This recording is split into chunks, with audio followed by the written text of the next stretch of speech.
You see, this topic I have made previously has some problem in visibility and quality, so that I am going to revise this topic related to the conservative force. तो in case of definition of a conservative force हमने देखा कि this force is the force if this force is doing a work, then that should be depend only on the end points. It should not depends on the path followed by the particle. हमने ये पढ़ लिया. So this is the first condition for a conservative force. कि a force is said to be conservative if the work done by that force when a body or a particle is moving from one place to the other place depends only on the end points independent on the path followed by the particle. मतलब कि मान लीजिए हमारे पास कोई point है A और यहाँ से ये पार्टिकल आपका आता है B तक थ्रू द पाथ 1. एक हमने पाथ 1 ले लिया. अगर मान लेते हैं A से B तक ये जाता है पाथ 1 के थ्रू और मान लेते हैं पाथ 2 के थ्रू भी अगर ये पहुंचता है यहाँ पे. क्लियर? तो in both the cases third हम ले सकते हैं, इसमें हम थर्ड भी चाहे तो बना सकते हैं कि अगर ये इस रास्ते से जाता है थर्ड वे से जाता है तभी आपका वर्क डन आपका सेम होगा. In the all the cases कि work done by this force is same if the body is displacing from A to B by the path 3 or through the path 1, through the path 2, through the path 3. So that is the conservative force. Means mathematically for a conservative force what we can write down? Mathematically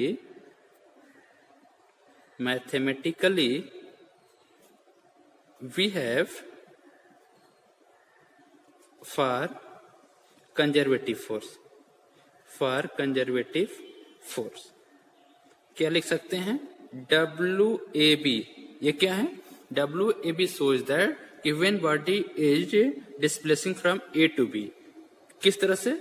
along path 1. मतलब इसकी हम बात कर रहे हैं.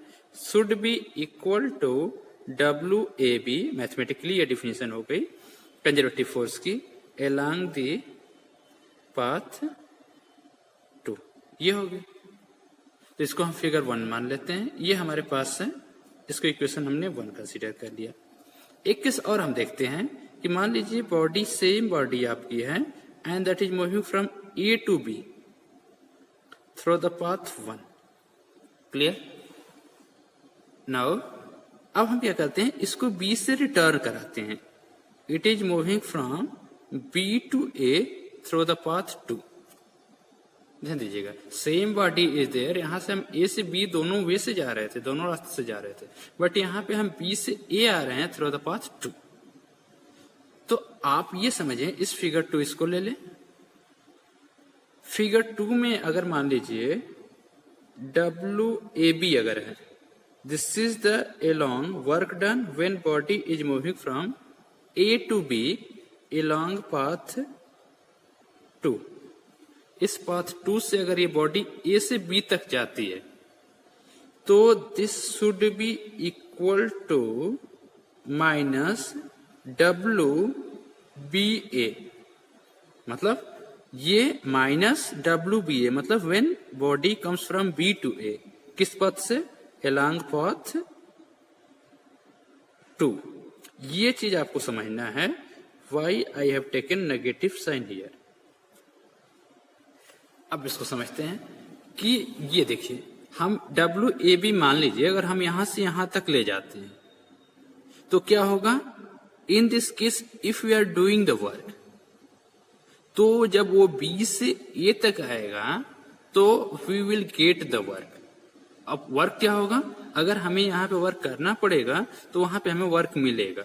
जैसे क्या है, हम किसी चीज को ऊपर फेंकते हैं तो in throwing we need to apply the force, but वो अगर ऊपर से नीचे आता है तो हमें फोर्स लगाना नहीं पड़ता है. तो सेम केस इज देयर कि अगर हम मान लीजिए ए से बी तक ले जाने में हमें वर्क करना पड़ता है तो बी से ए तक ये खुद चला आएगा.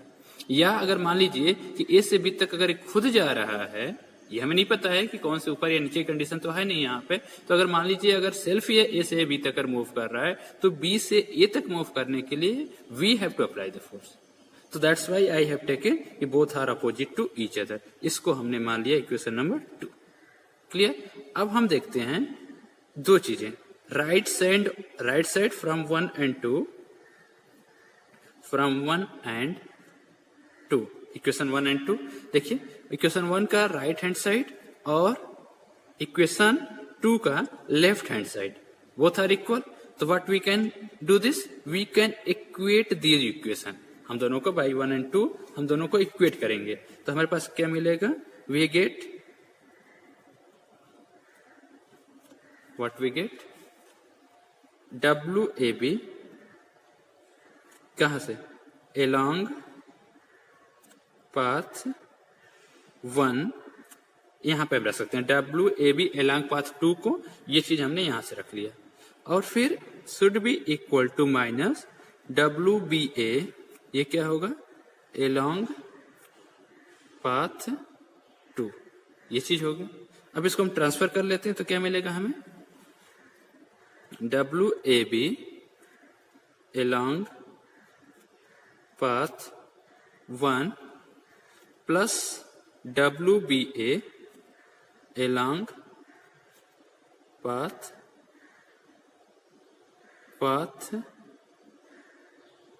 2 और this should be equal to 0।